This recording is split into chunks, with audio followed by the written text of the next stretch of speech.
Hey, what's up, guys? All right, y'all. Welcome back to the OS Rig Project, the last episode of the year, guys. How are y'all? Hope you're having a wonderful weekend, wonderful time. Did you have a wonderful time off? Wonderful, good Christmas, happy holidays, guys. If I haven't seen y'all, I know the podcast has been coming out at different times, but this year's just been super crazy. I was gonna do one last night, but it was the day after Christmas, relaxing, unwinding, and getting everything ready for the work week, but here we are, guys. Again, I want to say thank you for hanging out. I really appreciate it. We started the podcast back in June, and here we are, 6 months later, still doing it. I still continue to put out episodes and stuff. Although we'll be making some changes, maybe just keeping it down shorter or something like that. But because trying to fill up an hour of talk time by yourself is a challenge, guys. So I'm trying to keep it down to maybe bite size, maybe 20, 30, maybe 40 minutes. Like the goal is to keep it at 45 minutes, but it depends on whether what there is to talk about and stuff like that. But anyways, guys, again, thank you for hanging out, whether you're at work, working out, or going to work. Thank you, thank you, thank you. Guys, what you been up to? Which I've been playing. Me myself, I have been up to I got Monster Hunter Rise from my wife as a Christmas gift. I really appreciate it. She got it on the Steam. And look, guys, I'm not sponsored by Steam at all. I just use their stuff a lot. I'm on there. That's my platform of choice to play games. But there was the Steam Winter Sale, so I'm sure y'all's backlogs and wallets hate y'all right now. But she got me a copy of Monster Hunter Rise. I've been playing that. I've been having a blast. But I will admit, guys, first getting into the game, it isn't super hard, but there's so many menus to learn. So much information is thrown at you. You really got to take your time. You just can't expect to get in there and start going ham. Um, you start off with you customizing your character. What weapon do you want to use? Your little companions, the palicos and the canines, what do you want them to do? You can send them out on a mission. You can recruit more. There's so many different types of missions. It's a lot. It's a lot of information, but I notice when I'm playing with Mikkel, with my wife, I'm having a really good time. That's when it's really fun. And I really didn't think I would be saying that about that game. I was kind of hoping I could do solo content, but yes, you can do solo content, so far what it seems like anybody that joins the quest when you put it out there, they seem to be doing what they want to be like. They know what's going on, and it's good to know that because I always had this idea, this thought, and this is something I need to overcome. Right, all these all these how do you say it? Mm, I can't think of the word right now because I'm blanking. Sorry, but you know how you get these tendencies to think of certain ways, bad notions and thoughts, thinking, "Oh, well, this is how they're gonna play." But so far, it hasn't been that way with this one, and I've been enjoying it. But playing with other people, well, I've just been playing with my wife. Um, it's been fun, and the thing is, she has her little Steam Deck, and she puts it on the monitor back here, guys. And so we're in the same room. We're able to communicate with each other and talk.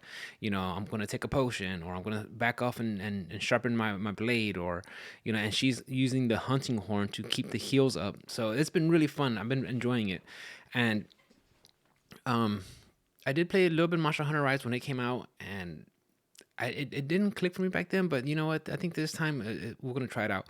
So I've been using the great sword, and I'm gonna not gonna lie, guys. I actually had to go to YouTube and see like some tips and tricks and suggestions on how to use the greatsword because there's so many moves and so many situations, and it has a really big startup on a lot of the attacks, and looking for which bonuses and attributes and that I should be looking for to help wielding a great sword to help me maximize my damage, right? Fortunately, like I said, I'm still in the starting area, so the monsters ain't too difficult. I'm like pretty like Monster Hunter rank 3, I think, or 3-star ranking difficulties.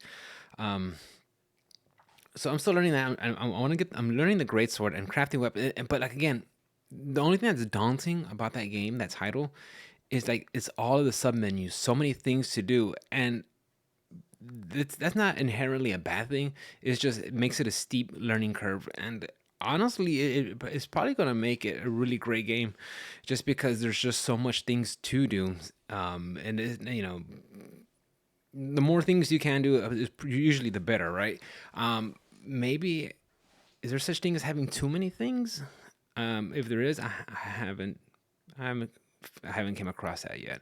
We'll figure it out later. But I've been enjoying that. It's been fun. And I just been, like I said, just playing with the wife. And I only picked it up this week, guys. And I already put a couple hours already in it, so I've been having a blast. I think that might be like my Friday night game, so I could just hang out with the wifey.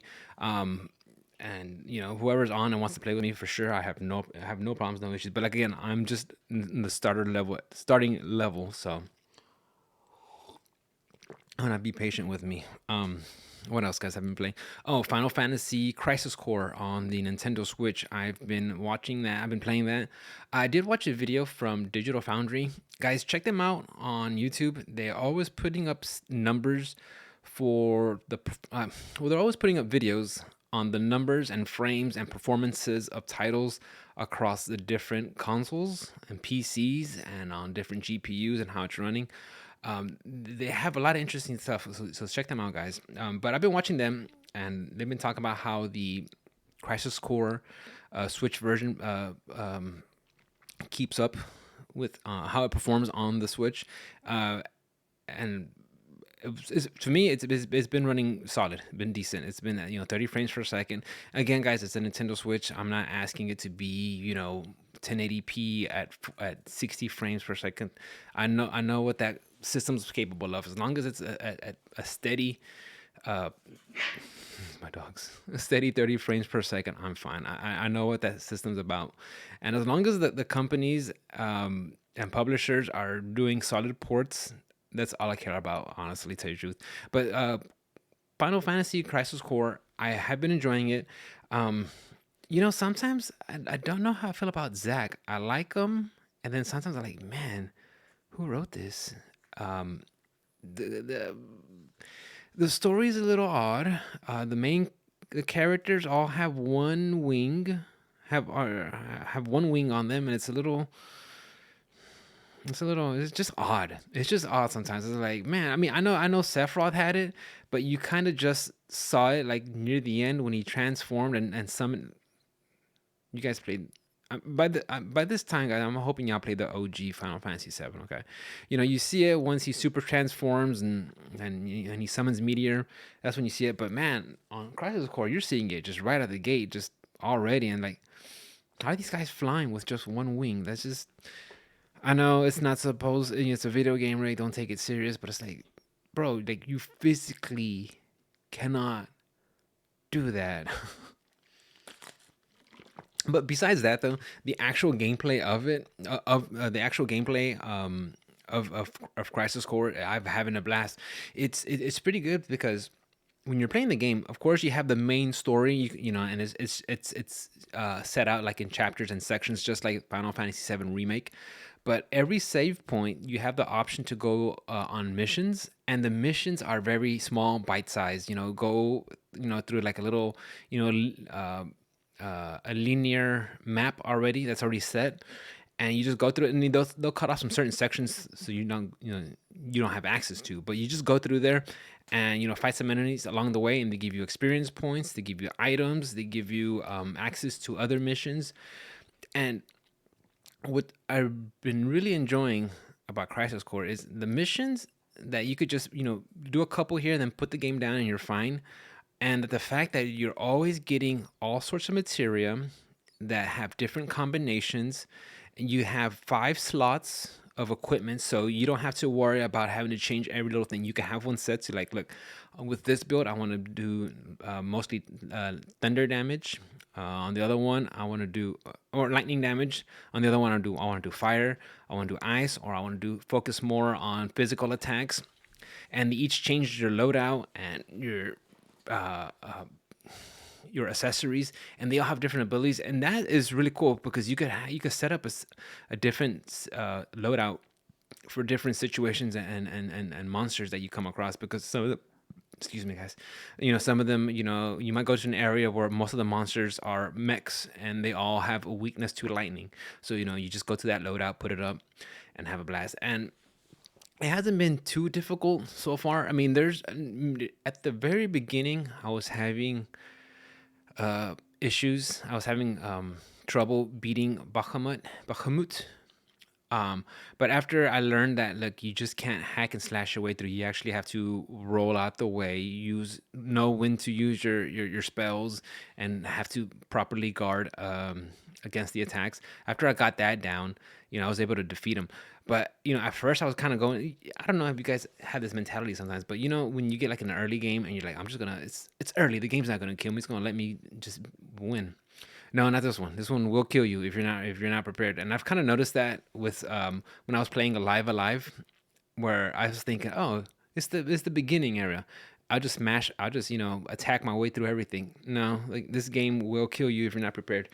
And doing missions, since they're so short and quick, you could really do just a series of them um, until you reach that wall where you have to come back later, and they level you up and get experience out of it, good rewards. So right now, where I'm at in the game, I feel like I'm in a good spot where nothing seems too challenging, but the game pushes back just enough that I'm engaged, but not too little where I'm just mashing X, running steamrolling through things. And this is the first time I've played Final Fantasy Crisis Core, and I'm enjoying it. I know it originally came out on the PSP, and going back to the Digital Foundry episode, they had some side by side comparisons of the game, and man, from where it was on the PSP and where it is now on the Switch, it is a night and day difference. PSP, for what it was at its time, was, I guess it was pretty good. I never had one, but on the Switch, compared to the PSP, it just looks great, and the upgrades that they did to the game, the background, you could really tell. They showed some gameplay of the game on the consoles, and it looked pretty good. But when I saw that game and knowing that it was originally a PSP title, I figured this is going to be perfect for the Switch, and I've been playing it on that. And that's kind of been my rule of thumb for games, guys. If it's something like a small game or something that was a port or a little bit older, hands down, I want to play on the Switch. If it's one of the bigger games, the AAA games, or fighting games, that one I'm probably going to get on PC, or if it's exclusive to the console, then to whichever said console. But um even now, I haven't seen anything that's exclusive, that's on the PlayStation, that I had to get there, or on the Xbox. So it's safe to say, most of the big games I've been playing have been on the PC. But yeah, Crisis Core, I've been enjoying it. I've been having a blast. Um, I would suggest, guys, if you're a fan of Final Fantasy VII, I would say pick this game up if you haven't played it already. I've been having a blast. I heard some people say that it's very it's a heavily influenced by Tetsuya Nomura, which I think that's safe to say, right? Because I think he was the head guy running this game. I have to look that up, guys. I'm not too sure, but some people say we're getting some Kingdom Heart vibes out of it. I never played any of the Kingdom Heart. Hold on, guys. Excuse me. I need a little cough button. I never played any of the Kingdom Hearts games. I know some people and say they're great. I've heard some people say the first two were good, and then the third one was a disappointment. Some people don't like them. I mean, I've heard mixed things about Kingdom Hearts. All I know is that when Sora came out for Smash, people were excited, and I've yet to see him. Let me get a water, guys. Don't go anywhere. Bear with me.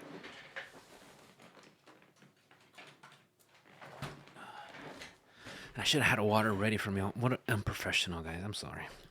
Um, but yeah, it's. I think Tetsuya Nomura is at the helm for this one, and he also did the other Kingdom Hearts titles. So,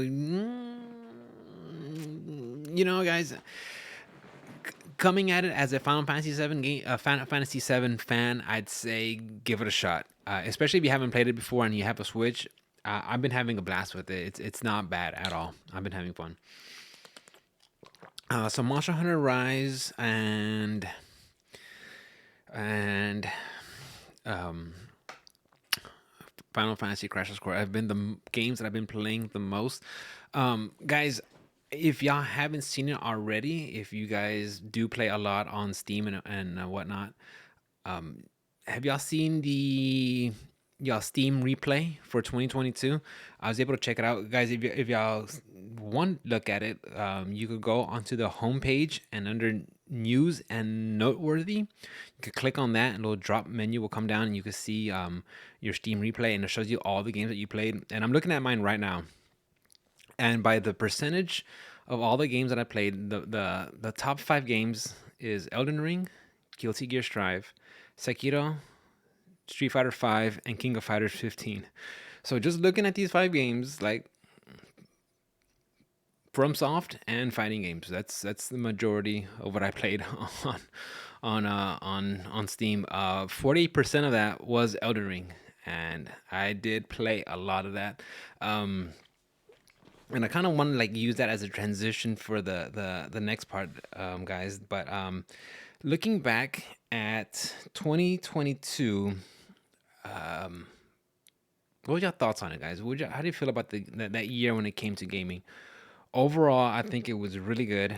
I played some titles that some older titles that it weren't released on 22, but overall, a lot of the games that I played there on that year was really good. Of course, Elden Ring, that was a freaking phenom of a game.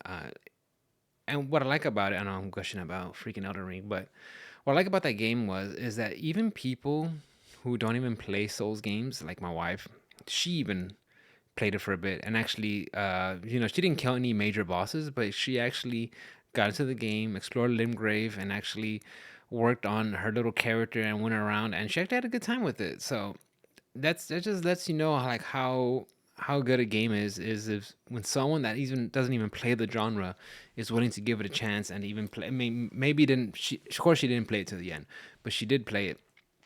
So the fact that a game could do that, to me, that's pretty good.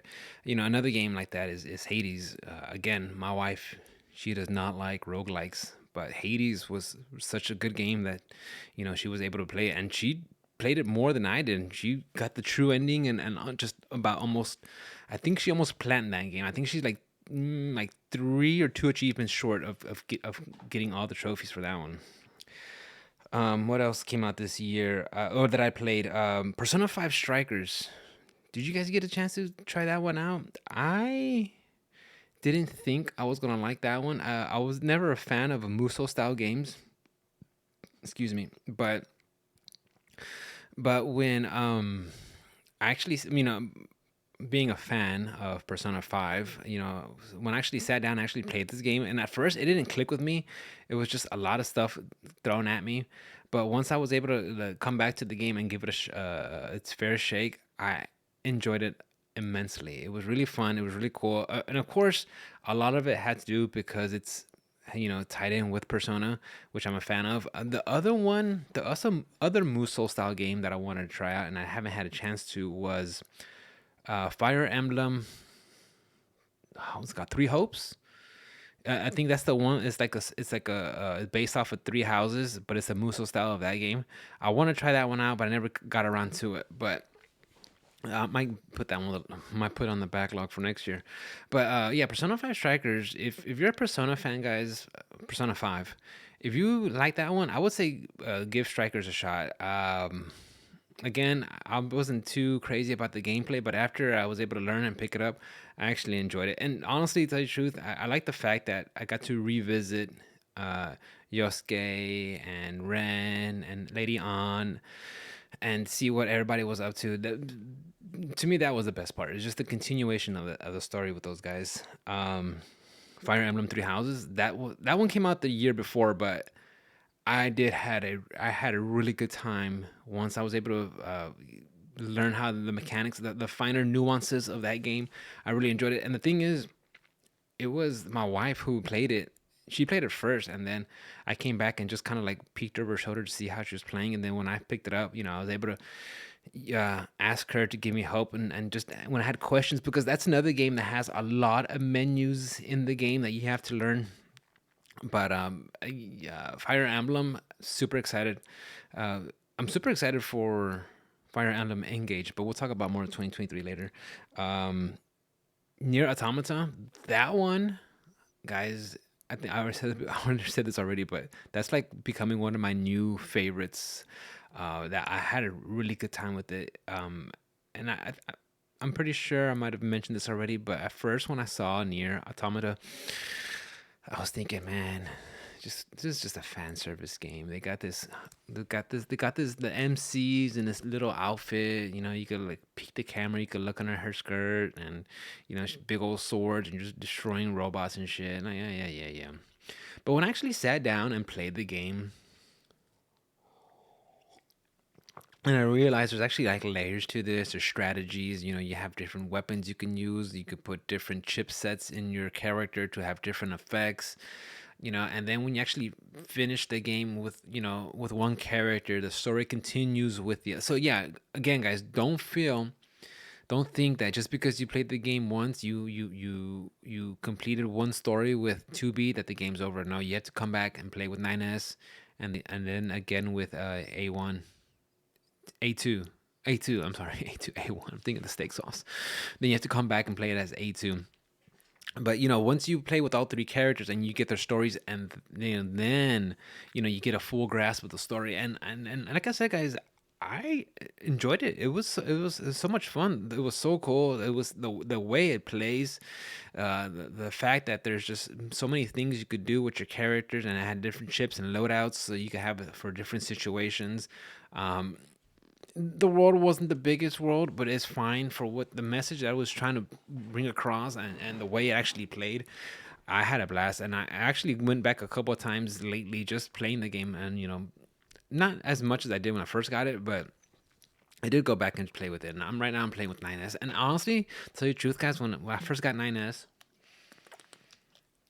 I was like, man, I don't want to play this little dude. His hacking sucks.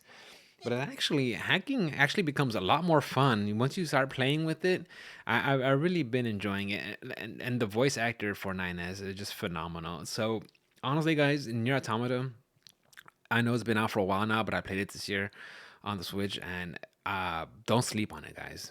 Give it a shot. It's actually a really fun game, really good game, and it makes you just sit down and think of like, man, this is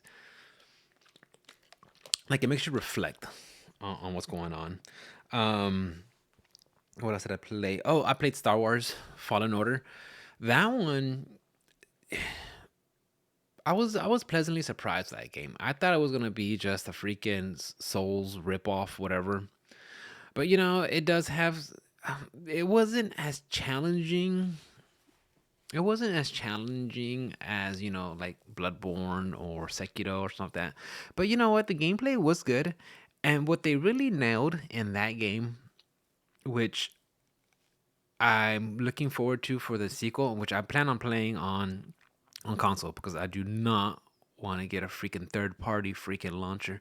But what they did really good with that game was the exploration. Even though it's not open world, but you had several different zones, different worlds to go to, and you had to go and find new abilities so you could get access to new areas and get different collectibles. Will get you different upgrades. Getting a different color for your lightsaber was cool, or getting a different poncho, and that was cool, or a paint job for what's your little droid's name? Cute little sucker. But that part, like, I could have, like, probably could have done something better. Just getting cosmetic stuff is fine, but when you actually like discover something and get like actual upgrades, like increase your life bar or increase your damage or stuff like that, that one it has became really fun exploring in that game, and having to think, because you'll have different abilities that'll give you access to different areas on the map, but the game doesn't say, all right, you gotta have this and this. You kind of have to like figure, like, can I reach it? Am I not doing it right? Am I looking at different? And that part, when you actually got it through, like, that was rewarding. I actually enjoyed it. It was fun. I remember playing it, and the game.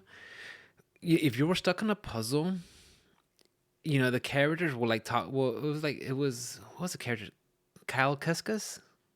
Kel, I think his name was Kel. Kel and your little droid, they would like have, they would. You don't know what the droid's actually saying. You get it through Kel, what he translate. But when you need help on a puzzle, it wouldn't just say, "Hey, you should go hit this item over here." Put the circle block in the circle on the round hole, and hit the round button. No, no, no. It doesn't do that. It doesn't tell you. Like it'll say like, "Hey, should I give you a hint?" Like if you wanted a hint, you could like ask for a hint. If not, it just doesn't blatantly tell you like, "Hey, stupid, you pick up this and put it there." And like, it'll ask you if you want a tip, which I thought that was a good touch, especially after hearing all the reviews, like with God of War, where like you walk up to a puzzle and they're like, "Hey, you should hit this with that." I'm like, God, I haven't played it, but Jesus Christ, that will get old so quick. But yeah, Star Wars Fallen Order. I played it once. I enjoyed it. Uh, some of the rewards, like the collectibles, wasn't all that great. But when you got the upgrades, the good, rewards, that was fun. The combat felt okay, pretty good. Nothing. I felt like I had like a lot of moves, but I only used like three of them. Some of them felt like, well, like they just got like replaced by something like a better version, or just this other moves just did better things with it. Um, but Fallen Order was actually a fun game. Like I said, it wasn't as hard as the Souls game. Even though some people were like trying to make it out to be a Souls game, but it's weird. But even then, Souls gets thrown around so frequently nowadays that if it has, if you roll and you have a meter, it's a Souls game. Or if it's really hard, it's called a Souls game. If you have to, I don't know, have whatever. But Star Wars Fallen Order, I actually enjoyed it, and like, again, I would play it when the next one comes out. Also in 20, and I guess, guys, there's like, I'm sure there's games that I haven't really mentioned that I played, but I'm just making the noteworthy ones that I actually sat down with. And this one I'm going to talk about, 13 Sentinels, Aegis Rim. I really like that game. I enjoyed it a lot. If you guys are just listening to the podcast, I'm looking at the camera right now because I want to look at you guys and tell y'all, play 13 Sentinels, Aegis Rim. It's a narrative driven game, and I don't care for narrative driven games. I've tried playing Lost in the Woods, or Night in the Woods. Didn't care for it. When I see games like What Remains of Edith Finch, and all these, like these like it's like a story. Like, I don't care at all. But when I played 13 Sentinels, Aegis Rim, yeah, there is story and there is actual gameplay.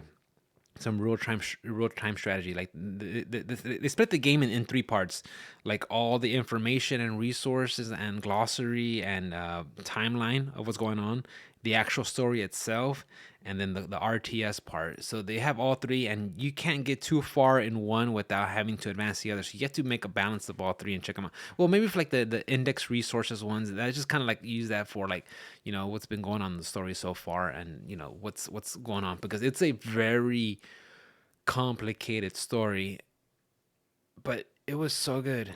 I enjoyed it, and I didn't think I would like it. I mean, I kind of just got it on a whim. It's from Atlas. I mean, it's published by Atlas. It was developed by Vanillaware, the guys who did Dragon's Crown, and I don't know if they made any other games, but I know Dragon Crown for sure. Because if you look at the animation, like you could tell that's from them. But man, that game right there just took me by surprise. I was spending hours on the Switch just playing it, guys. And I wouldn't say it's a good, and I know this isn't a big deal, but streaming that game probably isn't like the best because it's very narrative. It's he's not really interactive, but just playing it, like if you just want to sit down and play a game with an like legit, just mind bending story. Like, wow, like you didn't see it. I mean, and I literally had several moments where my jaw dropped. I was like, no way, this can't be real. I enjoyed that one a lot, guys. If they ever made some sort of spin off, like anime series or a manga or I don't know what, I would definitely consume that material because this game had it was just too cool. I liked it a lot, and I know I'm like I'm selling it and hyping it up, but man, this game you should give it a shot. Definitely, it's you. I think you'd be surprised. But anyways, 13 Sentinels, Aegis Rim. I loved it a lot. That was up there on my. But I played that one on Switch only. Okay.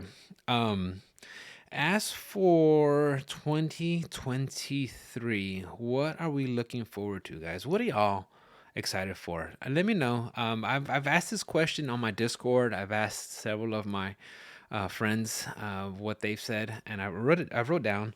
A lot of people on Discord have said Judas, Armored Core 6, Final Fantasy 16, Dead Space Remake, Atomic Heart. Um, Judas is from the same guy who did Bioshock, I believe. I never played any of the Bioshock games. I've heard positive things about it. I never Atomic Heart. I don't know what that one's about, but I've been hearing that one's been getting buzz lately. And the Dead Space remake, a lot of people have been talking about that one. And again, I have never played any of the Dead Space games. I know recently we had the Callisto Protocol been released, but it was kind of I don't think it was all that great when the game came out. I think it was meh. But again, I didn't play it. I seen my friend stream it, and I mean, just watching him play, it looked pretty cool. But I think actually playing it, it was from, from what my friend, with the way he was talking about it, it looked like he was frustrated sometimes with the game, especially with some of the mechanics of trying to dodge, and then how some of the enemies will attack you when you're in an attack animation with another enemy. Um, it, it just from what I gather, it looks like the game should have cooked a little bit more before it got released. But yeah, Dead Space remake, people are excited for that. I never played it. Maybe with this remake, I'll give it a shot. I don't know. Um, but yeah, I'm excited to know what you guys are excited. What are y'all want to play? Excited, excited, excited. I want to know what you guys are looking forward to in 2023. Me personally, myself, um, in see me personally, Resident Evil 4. I'll admit, guys, I never played the original one. Please don't take away my gamer card. I heard so many good things about that one. I've heard some people say that it shouldn't even get a remake. The game is still good. It stands on its own. But honestly, if I could see it redone with the RE engine of especially what I've seen off of Devil May Cry and with Monster Hunter and what I've seen on for Street Fighter 6, Resident Evil 4. Oh yeah, and they used that same engine. Of course, it was first person, but they used that same engine on God damn it, Resident Evil 8. Sorry. So I'm excited for Resident Evil 4. I want to play it. I'm at this point. I'm going to be 100% like day one purchase for me. Octopath Traveler 2. I like that game so much. I know some people didn't, and rightly so. I know, and that was one of my gripes with the game was that you have eight people in your squad in your party. Well, you have four, but you have eight people to choose from, and their interactions are kind of limited. But I mean, I get it because you could start the game with any character, and then you could start cycling around picking up other characters. And depending on who you start, you might not have interactions with other characters, which is fine.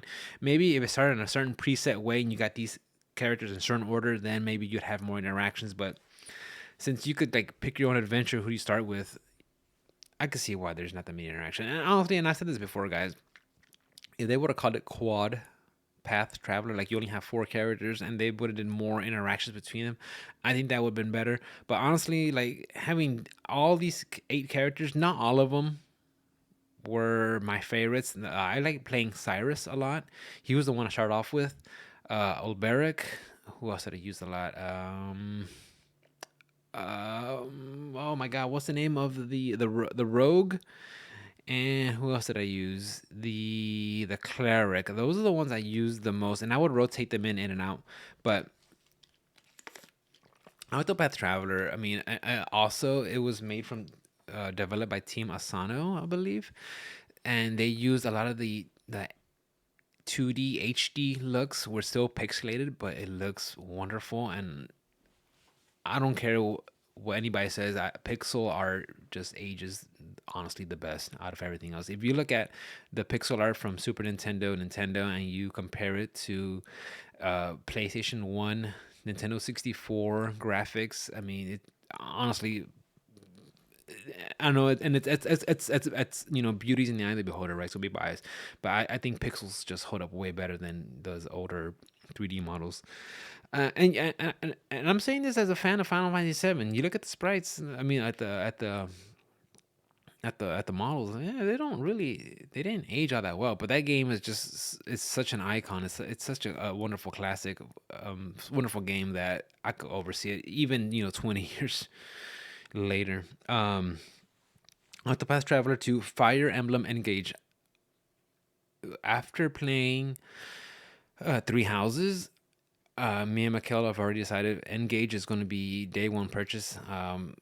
I'll probably have her play it first while I'm working on my backlog, and then jump on it after because I really enjoyed what they did with Three Houses. I had a blast. And I don't know if it was because in Three Houses, similar to Persona, where you had to, who are you going to hang out with? What activities you're gonna do. Certain activities bring up certain stats. Who do you want to bring to the party? Whose bond levels do you want to, like which students do you want to, make better connections with?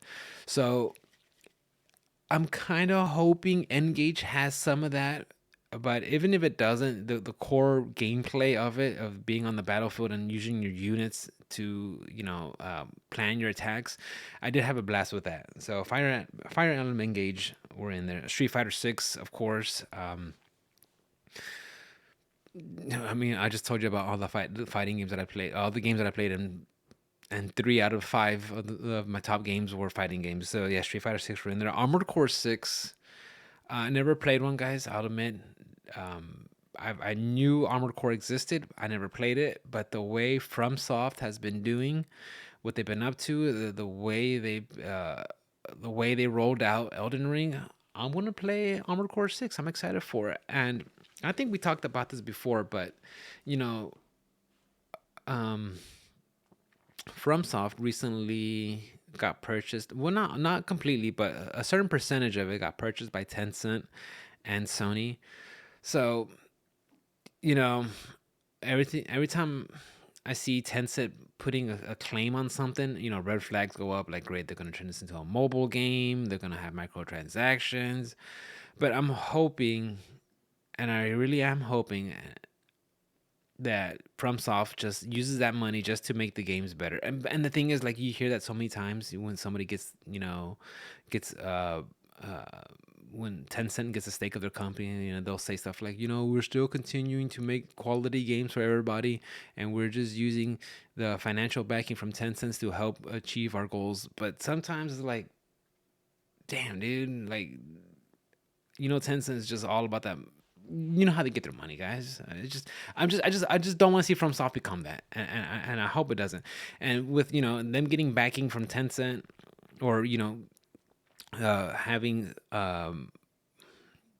bought or having some shares bought by Tencent and by Sony, I just hope that just helps with the quality of their games. Honestly, that's what I hope for. Because at the end of the day, guys, that's all we want, right? We want just great, solid games and not be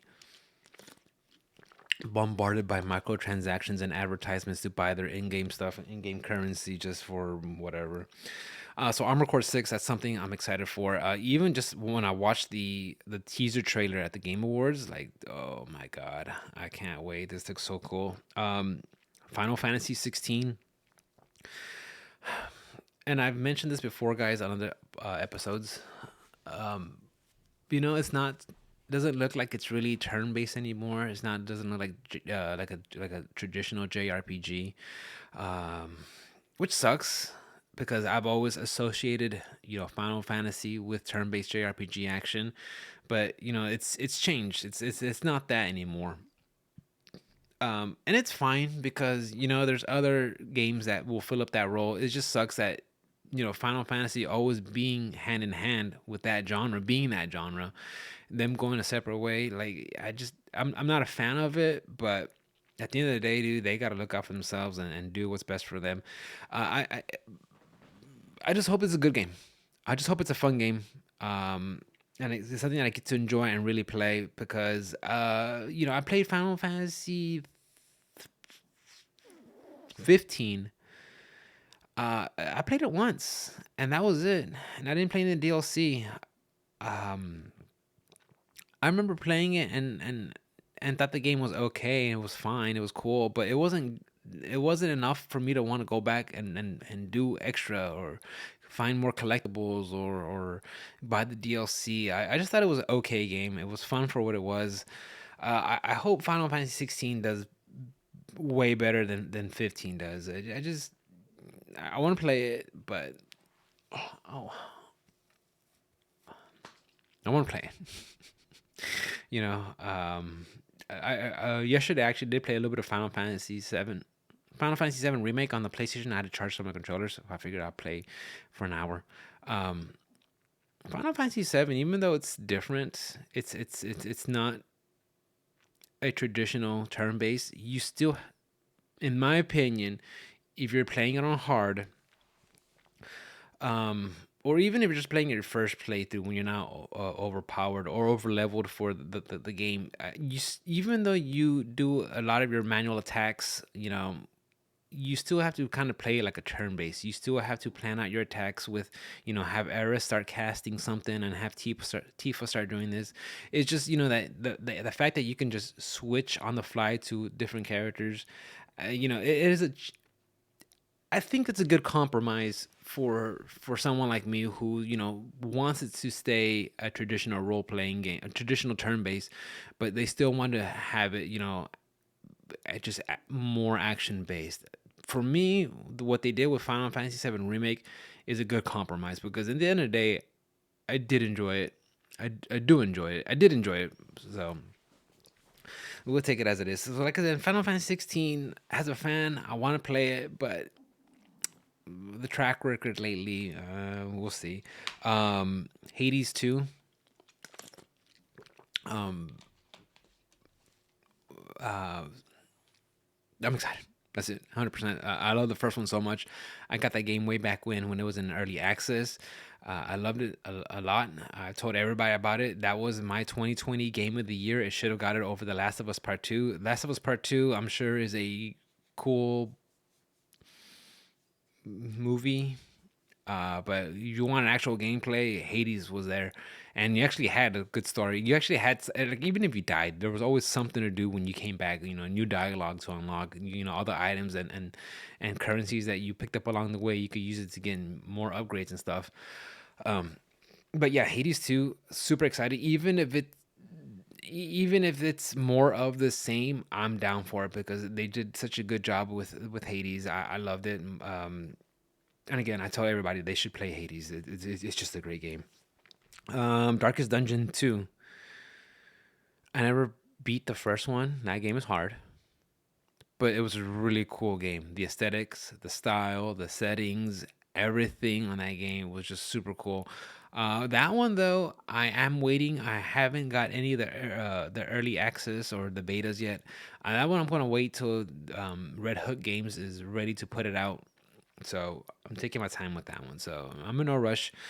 And then, but play Darkest Dungeon, guys. If you're gonna play it, I would suggest playing it on PC. I think it's, I think it's better on that format because there's a lot of little menus where you have to click and drag and move things around, and you can do that on console. But in my opinion, I think it'll be great for PC or maybe on Steam Deck. I don't know because that way you can still maybe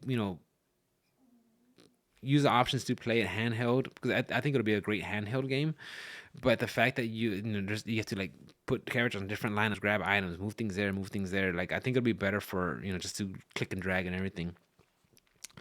And then the last game, I'm sure there's other games that I missed, but the last game that I'm super excited for is Legend of Zelda: Tears of the Kingdom. Now, I know they showed a little bit of it before, where it still looked like it's still in the Breath of the Wild world, but now you're up in the sky. And you know what? I'm fine with it. Breath of the Wild is such a cool game because I know, and if people have a different opinion on it, that's fine. That's fine because that game's not for everybody. But what I did like about that game was the game says, here are the tools you need uh, to explore the world. Here are these four divine beasts. We need you to kill them, but if you want to go somewhere else, go. And that's it. And the game just lets you go. And that's fun. And I mean, the exploration part, that was a really good part. Like, it was one of the many good parts of the game. It's like, what's over this hill? What's this cave? What does this lead to? What's over here? I mean, what they did with that one. I mean, you want to climb something, go climb it. It's not like some games where like, oh, it's they say it's open world, but the only time you can scale something is if you see the little yellow foot and handholds to mounts. No, this game says where do you want to go? Go. And you have so many interact like so many things factor your gameplay. Is it raining? Okay, well now climbing mountains is going to be climbing the side of a cliff is going to be difficult. Is there a thunderstorm? Okay, you better put away your metal weapons because you will get struck. Is there a fire in the fields? Okay, cool. Well, now you can get your little parachute board, and the heat will cause the draft to send you up skyward. There's just so many interactions with everything in the game. It's wonderful. I like it. So Tears of the Kingdom, 100%. I'm gonna get that one. It's a Nintendo game for a Nintendo console.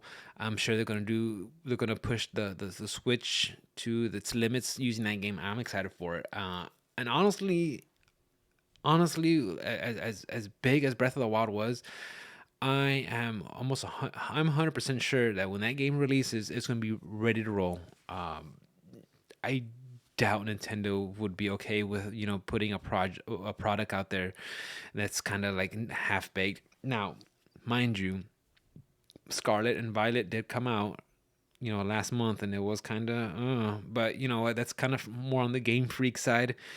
So that's what that's gonna be that's my cope. That's my copium that I'm gonna be huffing hopefully when the game comes out. So we'll see. But yeah, guys, that's my list for 2023 that I'm excited for, and the stuff that I played in 2022. I'm sure there's other games that I'm excited for that I just haven't made a list for, and I'm sure there's other games that I played that I just had remembered. But whether I named all these games and you played them also, or didn't play them, or you want to play them, whatever, at the end of the day, just the fact that you guys listening, you're probably into video games, and that's what's the beauty of that medium of video games. That there's just so many things. It's such a wide spectrum. You have your super hard games, you have your platformers, you have your narrative driven games, and at the end of the day, if you like playing video games, you love playing video games, and that's always going to be the common denominator between all of us that enjoy the medium, because we just love games, and we talking about them, and just sharing our experiences with each other, and just and just sharing our experiences with it, because I mean it's just a great hobby, guys, and I mean I love it so much. That's why I have this silly little podcast. But anyways, guys, I think that's it for me. That's it for me for tonight. Went over the 45-minute mark, but that's fine. Guys, this is going to be the last podcast of the year. Don't worry, we'll be coming back for next week for 2023. We'll hopefully get some more news in. If not, it will just be me just chit chatting and shooting the shit with you guys. But anyways, I hope you had a wonderful Christmas. Have a safe New Year's. Take care of yourselves, guys. Take care of your loved ones. Play some video games. Have fun. Get some exercise. Eat right. All that good stuff. And I will see you guys next time. I'll see you guys next year. How about that? We use those stupid dad jokes. Anyways, guys, I love y'all. Peace out. If you guys want to help with the podcast, you can always tell your friends about it. Word of mouth is free. That helps me out a lot. Go to the YouTube channel. Make sure you subscribe and hit the like button and all that good stuff. Just to help my little channel grow. And if you guys feel like you want to donate and stuff, don't feel obligated. But if you want to just help, it'll help to buy equipment, buy games, and just keep the podcast up and running. Because that's the only thing I really want, guys. I want the podcast to be and the streams to be self-sustaining, to take care of itself. But anyways, guys, I love y'all. Take care of yourselves. Have a good night. Have a good week. Have a good year.